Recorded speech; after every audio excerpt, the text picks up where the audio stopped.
Hello, and welcome to The Archives. We're back again this week. I'm going to be doing a little bit of fun and taking a look at my two decks that I made for a 1.1.1.1 tournament, or a Onesie Tournament, as I've heard them called, at my local gaming store. This happened a couple weeks back now.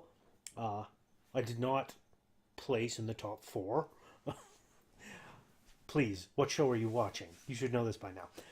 But I did manage to not only win a game and have a time to win, but I also had a draw on a game out of my 8 games. So I technically had like 2 wins and a draw. So I did better than I usually do. I don't really attribute that to my decks, but it might be. So let's have a look. We've got our first deck here where we have, I'm doing my runner. I played a criminal. I played good old Laramy Fisk. Now, Laramy Fisk is, of course, the savvy investor. 0 link strength, 45 card minimum, deck size, 15 influence. The first time you make a successful run on a central server, each turn, you may force the corp to draw a card. That's kind of integral to more or less what I had in terms of plans. Now, I'm going to deal with my icebreakers, my programs, and my hardware first, because that's where all of my influence was sunk into. I had very, very minimal icebreakers in this deck. I had 2 battering ram, which is Shaper, of course. 5 credits to install, 2 memory unit cost, 3 strength, 2 credit, break up to 2 barrier subroutines, 1 credit plus 1 strength for the remainder of this run. And that's important because that was my barrier breaker. I had 2 of those, as I said. I had 2 Gordian blades for my code gate breakers to break your code gate subroutines, plus 1 strength for the remainder of the run, 4 credits to install, 1 memory unit cost, 2 strength. And I had a pipeline for my sentry breaker, which is 3 credits to install, plus 1 memory unit cost, 1 credit to break a sentry subroutine, 2 credits, plus 1 strength for the remainder of this run, strength of 1. Now, every single one of my breakers, I had 2 copies of each of them. They were all Shaper, and they were all increasing strength for the remainder of the run, because I didn't want to pay more money than I had to. So if I'd already boosted up the strength and I was running into multiple code gates or whatnot, I could pop through them. That was the plan. I also had a magnum opus for money, which is 2 memory unit cost, 5 credits to install, click to gain 2 credits. Simple program for money. Good old magnum opus. One thing I forgot to mention, the 1-1-1-1 tournament, basically you can only use cards from 1 core set, 1 big box expansion, 1 data pack, and 1 named card. Which means if you pick a named card, you could have 3 copies of it, or if it was one that had 6 copies, you could have up to 6 copies of that. But you could only do the named card. And that's kind of where I went. Now, my hardware. I went with Logos for my console, plus 1 memory unit, 4 credits to install, maximum hand size increased by 1. Whenever the corpse scores an agenda, you can search your stack for a card, add it to your grip, shuffle your stack. So you get Logos out quickly, and if they happen to score while you're setting things up, you can search your stack for any card you want, which is nice, especially if you need help setting this up. I had some other card draw cards as well. Now, I threw in an Akamatsu Mem chip for my last influence to give me plus 1 memory unit, but I also had a Q coherence chip for a plus 1 memory unit as well, which means Logos is giving me plus 1 memory unit, and one of these 2 chips depending on which one I picked, which one came into my hand, would give me another one for memory unit, which would give me a total of 6, which would let me have the battering ram, the Gordian blade, the pipeline, and the magnum opus all installed. Because that's 6 memory units to have one of each. And that was part of my plan to get those out. Now, I had 3 logos as well. I forgot to mention that. 3 logos installed, or in my deck, so I could get it out. 1 Akamatsu Mem chip, 1 Q Coherence chip. Now I had, for resources, 2 crash bases to let me have recurring credits for removing tags or to trash them to prevent meat damage. I had 2 decoys that I could trash to avoid receiving a tag, which would keep me pretty good, I thought. And then I had 3 Armitage code busting for money, which is place 12 on it. When installed, when there's no credits left on it, trash it. Collect to take 2 off it. So I had that for some of my money. Now that was all my hardware, that's all my resources, and that's all my programs and icebreakers. Everything left in the deck, the remaining 29 cards in this 48 card deck, was all events. I had 2 account siphon, which I rarely used in this, but I had 2 account siphon to make the run on HQ. Instead of accessing cards, if it's successful, you can make them lose up to 5 credits. I gain 2 for each credit lost and take 2 tags, which is another reason why I had Crash Base and Decoy. So if I had them, I could trash them to avoid losing tags, or use the credits on it to pay to remove them, which is good. I had 3 Easy Mark, gain 3 credits for 0 credits, an event job. I had 3 Express Delivery, let me look at the top 4 cards in my stack, and add 1 of them to my grip, shuffle my stack. This is a way for card draw to happen for me. I also had 3 Fisk investment seminars, so that each player draws 3 cards. Again, card draw for me, but also to force the corp to have too much in their hand. Pardon me. Too much in their hand, which I also use with Laramy Fisk's ability. And I not only had that, I also had 3 information sifting. So that the plan was to basically force the corp to have a lot of cards in their hand, run HQ with information sifting, then there's a potential 9 cards in their hand using Fisk Investment Seminar and Laramy Fisk's ability to force them to draw another card. So that's potential 9 cards in their hand that they have to separate into 2 piles, and I can access 1 of them. So that was kind of part of my fun. I also had 3 forged activation orders to force the corp to res, ice, or trash it. 3 infiltration to either gain me money or expose a card, which turned out handy in Jinteki when I ran up against a Jinteki player. I had 3 inside job, letting me make a run and bypass the first piece of ice. 3 special order to let me find an icebreaker if I wasn't pulling it with card draw. And 3 sure gamble for money. And that's my entire deck. It was extremely fun and fast and loose, and I really enjoyed playing it. Even though I was kind of hamstrung by the 1-1-1-1 restrictions,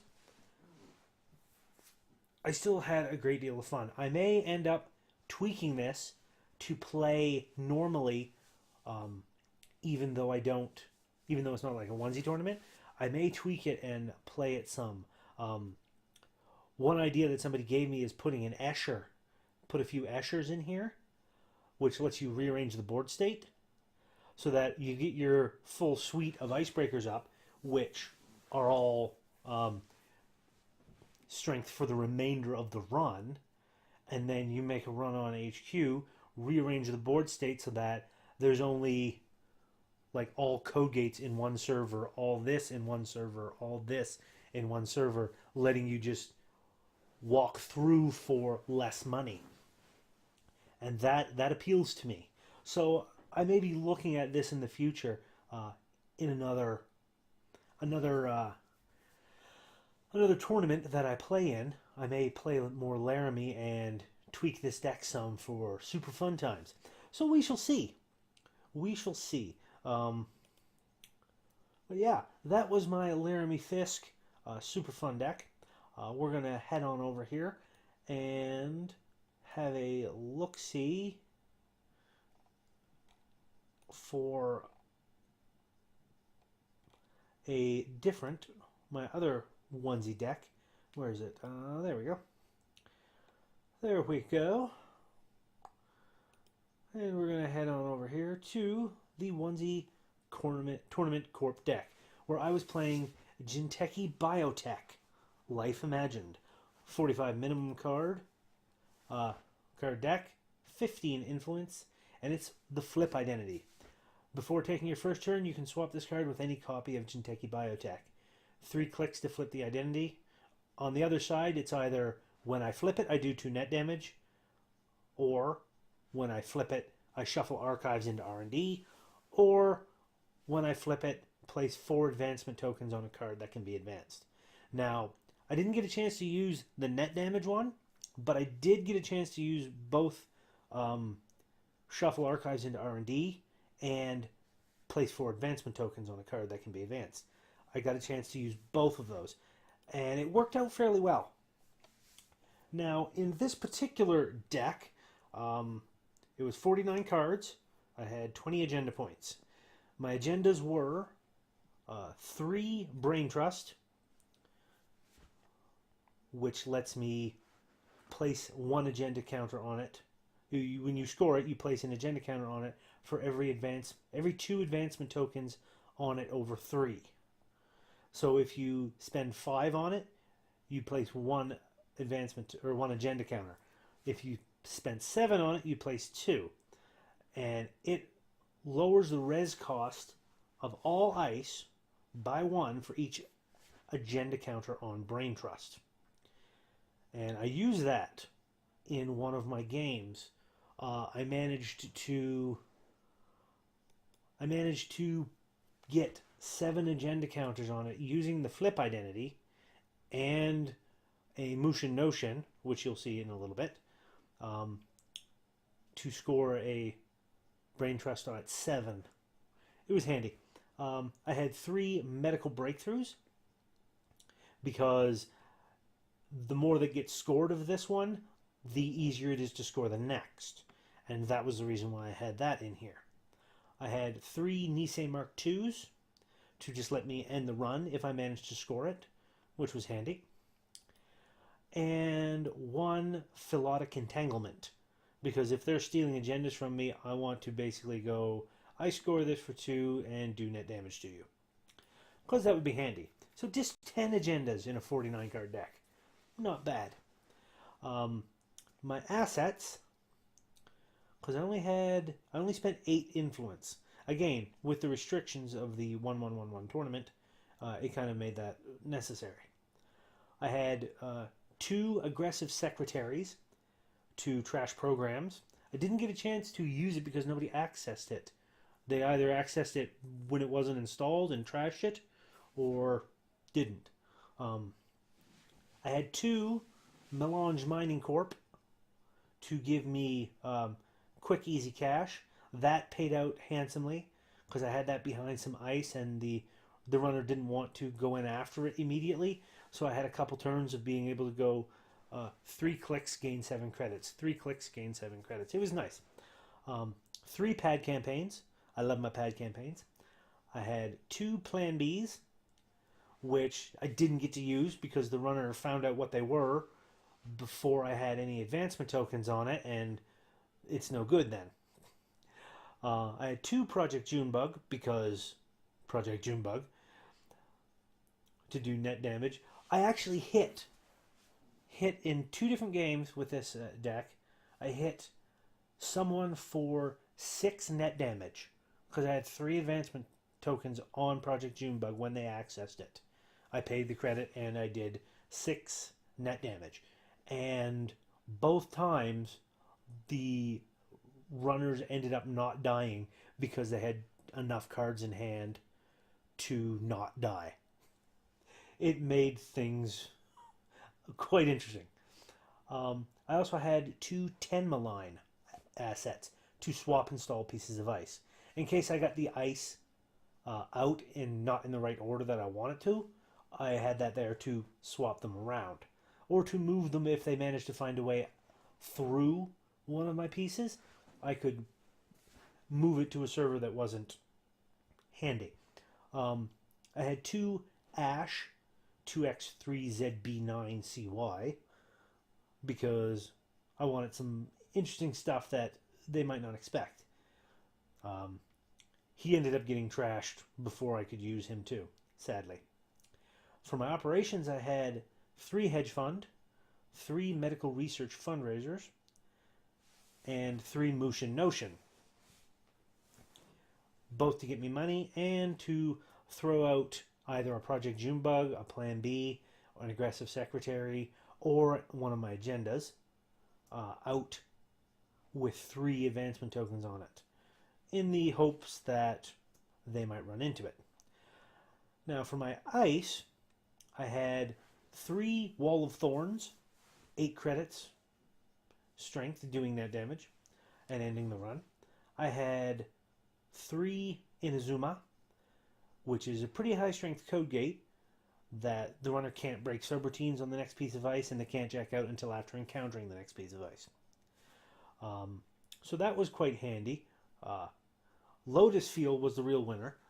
It ended up completely blocking somebody from coming in quite a few times because you can't lower the strength of Lotus Field. I had 3 Komainu to do that multiple subroutines of doing net damage. And 3 Neural Katana to do more net damage. Again, the general gist wasn't to completely keep the runner out. I kind of wanted them to come in on some of these. The only problem is they kept getting lucky and the way things were going. It worked out that I still had great fun with this one. The very first game I played was against Noise, so I immediately was like, all right, I'm going to use this identity that lets me shuffle archives back into R&D because I have a sneaking suspicion I'm going to get milled because it's Noise. And while I wasn't getting milled, there was a point where Noise was like making me trash multiple cards off the top of my deck and ended up causing me to lose several agendas because of that. So because of that, I ended up being able to I had like a couple agendas sitting in archives, and I'm like, he's probably going to run soon, so I'm going to flip my identity, shuffle all that back into R&D. I get all my money back, and I get some agendas shuffled back into the deck. So it was nice. I enjoyed Jinteki Biotech. It's the first time I got to play it. But I'm definitely looking at possibly retweaking this one in particular to work outside of the onesie format. Get some good ice in here. Possibly throw in DNA Tracker, which is the new Jinteki piece of ice. Although I kind of want to do the new Jinteki ID. I played against that, and it was brutal at this tournament. So yeah, it's kind of interesting and fun. I enjoyed the onesie tournament decks that I played. Definitely looking to try it again. There is an actual local gaming store Nationals, I believe, tournament coming up in December that I'm planning on going to. So looking forward to that. So I'm going to leave this episode here. I hope you've all enjoyed watching me poke around at my tournament decks. I had fun with the onesie tournament. I can't wait to play it again. It should be super fun. But until next time, my friends, remember, If you like what I'm doing, please give that like button a tap. Give that subscribe button a tap as well, if you haven't already, so you can be kept apprised of when I make new videos. Usually try and get at least one video out a week, if not more. And throw a comment in the comment section. If you played Netrunner, do you like Netrunner? Do you have any ideas what I could do to tweak this deck into something more interesting, or my Laramy Fisk deck into something more interesting? Please let me know. I'd love to get a discussion going. And until next time, my friends, remember, keep running.